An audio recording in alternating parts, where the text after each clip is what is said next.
जय श्री महाकाल। साथियों, जहां आज आप बैठकर खाना खा रहे हैं, क्या आपने सोचा है कि आज से 100 साल पहले वहां कौन बैठा होगा? वह भी अपनी योजनाओं में लिप्त होगा। वह भी सोच रहा होगा कि मुझे अपने जीवन में यह काम करने हैं, लेकिन आज उसका कोई नाम निशान भी नहीं है। जिस ऑफिस में आज आप काम कर रहे हैं, वहां 100 साल पहले क्या था? वह जमीन किसकी थी? कभी किसी का खेत रही होगी, कभी किसी की जागीर। पर आज वह सिर्फ एक ऑफिस है जहां नई योजनाएं बन रही हैं, नए लोग आ रहे हैं, जा रहे हैं, और हो सकता है आगे आने वाले 100 साल बाद यह भी ना रहे। बड़े बड़े महल जो आज खंडहर में बदल चुके हैं, उन्हीं किलों और दुर्गों को जीतने के लिए कभी राजा महाराजाओं ने भयंकर लड़ाइयां लड़ी थीं। पर आज वे महल बस पत्थरों के ढेर बन गए और वे राजा कहीं न कहीं इतिहास के पन्नों में खो गए। तो आखिर ऐसा क्या कारण है कि हमारी आंखों के आगे एक ऐसा सूक्ष्म पर्दा पड़ा है जिससे हम सच को पहचान नहीं पा रहे? हम भाग रहे हैं एक अंतहीन दौड़ में, एक ही उम्मीद में कि कहीं से पैसा आ जाए, बस मैं यह कार खरीद लूं, यह मकान बना लूं, और जब वह सब मिल जाता है तो कोई और नई इच्छा जागृत हो जाती है। आखिर क्या है यह माया जो हमें बांधे रखती है, जो हमें एक पल के लिए भी शांति नहीं लेने देती? आइए आज इसे गहराई से समझते हैं, इस भ्रम को तोड़ते हैं, ताकि हम जान सकें कि सच्चा सुख आखिर कहां है। इस दिव्य यात्रा पर चलने से पहले हर हर महादेव जरूर लिखें। आइए चलते हैं इस दिव्य यात्रा पर। जब भी हम आध्यात्मिकता की गहराइयों में उतरते हैं, दो शब्द बार बार हमारे सामने आते हैं, ब्रह्म और माया। ब्रह्म वह सत्य है जो कभी बदलता नहीं, जो सदा एक समान रहता है। माया वह शक्ति है जो संसार को चलाती है, जो हमें भ्रम में रखती है और जो हमें असत्य को सत्य मानने के लिए विवश करती है। और ब्रह्म वह शुद्ध चेतना है जो इस पूरे ब्रह्मांड का आधार है। इसे किसी ने बनाया नहीं, यह स्वयंभू है। यह ना जन्म लेता है, ना मरता है, यह ना बदलता है, न ही नष्ट होता है।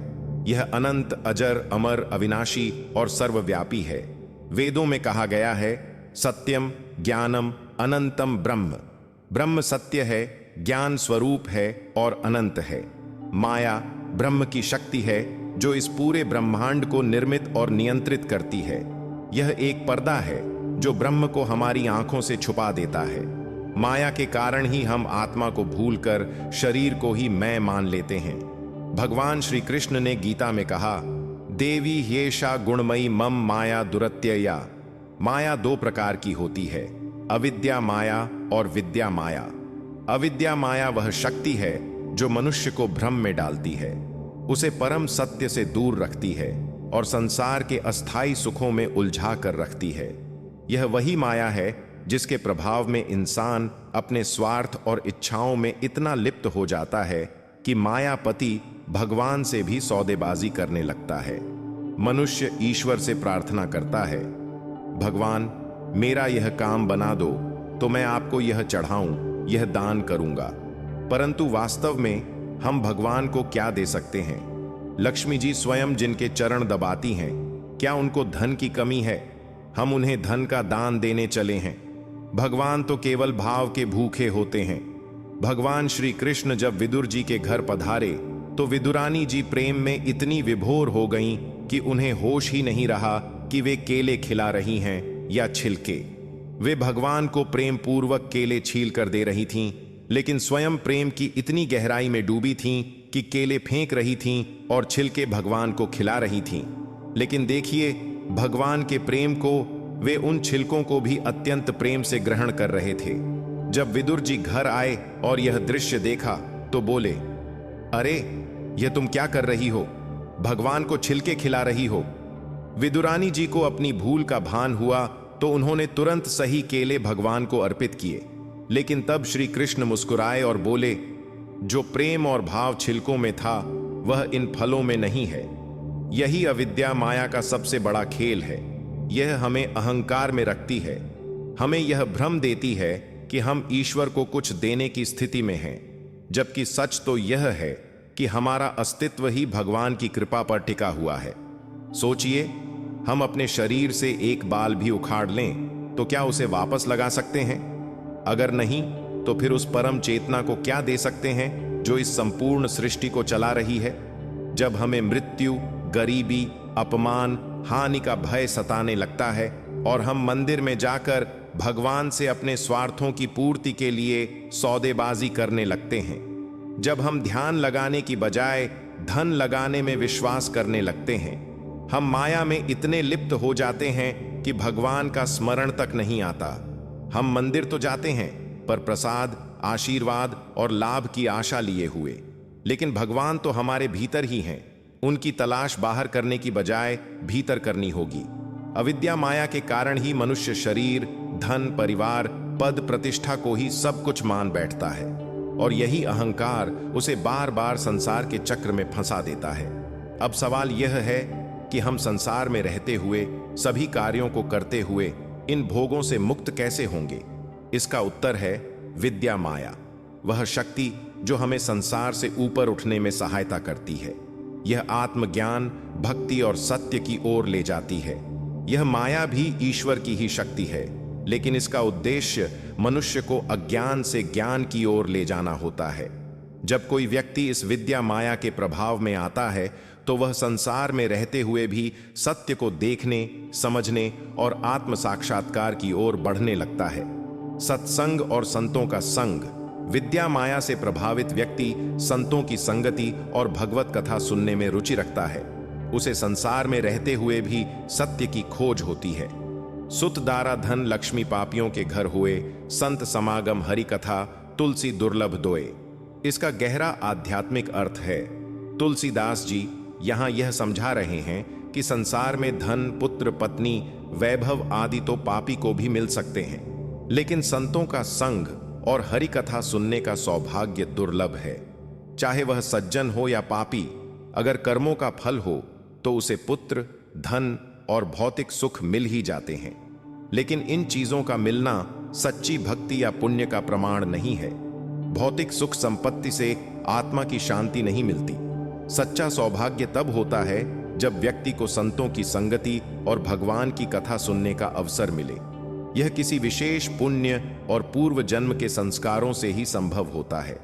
भगवान श्री कृष्ण ने गीता में कहा है, मामेव ये प्रपद्यन्ते मायामेताम तरन्ति ते, अर्थात जो मेरी शरण में आ जाते हैं वे इस माया को पार कर सकते हैं। केवल ईश्वर की भक्ति, प्रेम, समर्पण और आत्मज्ञान से ही हम इस अविद्या माया के बंधनों से मुक्त हो सकते हैं। भगवान श्री कृष्ण ने गीता में कहा, देवी ह्येषा गुणमयी मम माया दुरत्यया, अर्थात मेरी यह माया बहुत कठिन है, परंतु जो मेरी शरण में आ जाते हैं वे इसे पार कर सकते हैं। माया से मुक्त होने का एकमात्र उपाय भगवान की भक्ति, सत्संग, आत्मचिंतन और वैराग्य है। जब हम समझ जाते हैं कि यह संसार नश्वर है और केवल ईश्वर ही सत्य है, तब माया के बंधन कमजोर पड़ने लगते हैं। लेकिन सवाल यह भी है कि आखिर समर्पण कैसे करें? कितने जन्म बीत गए, जाने कितनी बार इस संसार में आए और चले गए, पर क्या हम कभी सच में प्रभु की शरण में गए? क्या हमने कभी उन्हें अपने हृदय की गहराइयों से पुकारा? शरणागति केवल शब्दों का खेल नहीं, यह आत्मा का विलाप है। यह उस प्रेम की पुकार है जिसे कोई सांसारिक वस्तु तृप्त नहीं कर सकती। जब आत्मा सच में प्रभु को पुकारती है, तब वह रोती है, तड़पती है, हर सांस में उन्हीं का स्मरण करती है। जैसे कोई प्यासा जल के बिना अधीर हो जाए, वैसे ही सच्चा भक्त प्रभु की अनुपस्थिति में तड़प उठता है। जब तक यह तड़प नहीं, तब तक शरणागति अधूरी है। सच्ची शरणागति वही है जो मन, वचन और कर्म से पूर्ण रूप से प्रभु को समर्पित हो। जब आत्मा संसार की हर चीज से ऊपर उठकर केवल भगवान की ओर दौड़ती है, तब वह सच्ची शरणागति की अवस्था में होती है। यह कोई दिखावे की बात नहीं, बल्कि हृदय की गहराइयों से उमड़ा हुआ प्रेम और समर्पण होता है। कबीर जी कहते हैं, कबीरा हंसना छोड़ दे, रोने से कर प्रीत, बिन रोए किन पाइए, प्रेम प्यारा मीत। यह बात साधारण नहीं, बहुत गहरी है। जब तक भक्त का हृदय नहीं रोता, जब तक वह प्रभु की अनुपस्थिति में तड़पता नहीं, तब तक उसकी भक्ति अधूरी है। आज के समय में हम भगवान का स्मरण केवल तब करते हैं जब हमें किसी चीज की जरूरत होती है। स्वास्थ्य खराब हो, धन की समस्या हो, किसी परीक्षा में सफलता चाहिए हो, तब हम दौड़कर भगवान के पास जाते हैं। लेकिन क्या यह सच्ची शरणागति है? सच्ची शरणागति तब होती है जब आत्मा अपने प्रियतम की विरह में रोती है, तड़पती है। जब व्यक्ति सांसारिक बंधनों को भूलकर केवल प्रभु के लिए रोने लगे, तभी वह सच्चा शरणागत होता है। यह कोई साधारण रोना नहीं, यह आत्मा की पुकार है। यह विरह की अग्नि है जिसमें भक्त अपने अहंकार को जला देता है। जब गजेंद्र संकट में था, जब वह मगरमच्छ के चंगुल में फंसा था, तब उसने अपनी पूरी शक्ति लगा दी बचने के लिए। लेकिन जब उसकी कोई कोशिश सफल नहीं हुई, तब अंत में उसने भगवान को पुकारा, नारायण मेरी रक्षा करो, और भगवान उसी क्षण प्रकट हो गए। जब तक हम अपने अहंकार में सोचते रहेंगे कि हम खुद को बचा लेंगे, तब तक भगवान की कृपा नहीं मिलेगी। लेकिन जिस क्षण हम पूरी तरह से समर्पण कर देंगे, भगवान उसी क्षण हमारी रक्षा करने आ जाएंगे। आज हम भगवान के साथ एक सौदे की तरह व्यवहार करते हैं। हे भगवान, अगर मेरी नौकरी लग जाए तो मैं इतना दान करूंगा। अगर मेरा व्यापार अच्छा चल जाए तो मैं आपके नाम का भंडारा कराऊंगा। लेकिन यह शरणागति नहीं है, यह तो सौदेबाजी है। सच्चा शरणागत कुछ मांगता नहीं, वह केवल समर्पण करता है। वह कहता है, प्रभु जो आपकी इच्छा वही मेरी इच्छा। सुख दो, दुख दो, जो भी दो मुझे स्वीकार है, बस अपने चरणों में स्थान देना। आज हमें खुद से यह सवाल पूछना होगा, क्या हमारी भक्ति केवल संकट के समय तक सीमित है? क्या हम भगवान को प्रेम करते हैं या सिर्फ उनकी शक्तियों से चमत्कार की उम्मीद रखते हैं? अगर हमारा उत्तर हां में नहीं है, तो हमें अपनी भक्ति को फिर से परखना होगा। दोस्तों, यह बातें केवल कहने या सुनने के लिए नहीं हैं, बल्कि इन्हें हमें अपने जीवन में अपनाना होगा। हमें इस माया और इंद्रियों के भोग विलास से ऊपर उठकर सोचना होगा कि आखिर हम कर क्या रहे हैं।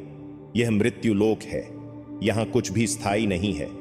लेकिन भगवान ने हमें यह अमूल्य अवसर दिया है जिसे व्यर्थ गंवाना ठीक नहीं। हमें इस माया जाल से ऊपर उठकर संतों का संग करना चाहिए, सत्संग में जुड़ना चाहिए और भगवान के चरणों में शरण लेनी चाहिए। तो दोस्तों, आपको यह भगवत चर्चा कैसी लगी? आपका एक प्यारा सा कमेंट हमें और भी ऐसी आध्यात्मिक चर्चाएं करने की प्रेरणा देता है। हमें विश्वास है कि हम सब इस ज्ञान से जुड़े रहेंगे और इसे जीवन में उतारने का प्रयास करेंगे। संत तुलसीदास जी ने भी कहा है, सुत दारा धन लक्ष्मी पापियों के घर होती हैं, लेकिन संतों का संग और हरि कथा यह केवल सौभाग्य से ही मिलते हैं। तो आइए हम इस मार्ग पर चलने का संकल्प लें और अपने जीवन को एक नई दिशा दें। अगर आप इस दिव्य यात्रा को आगे बढ़ाना चाहते हैं तो इसे लाइक करें और अपने परिवार मित्रों के साथ जरूर शेयर करें। हर हर महादेव, जय श्री महाकाल।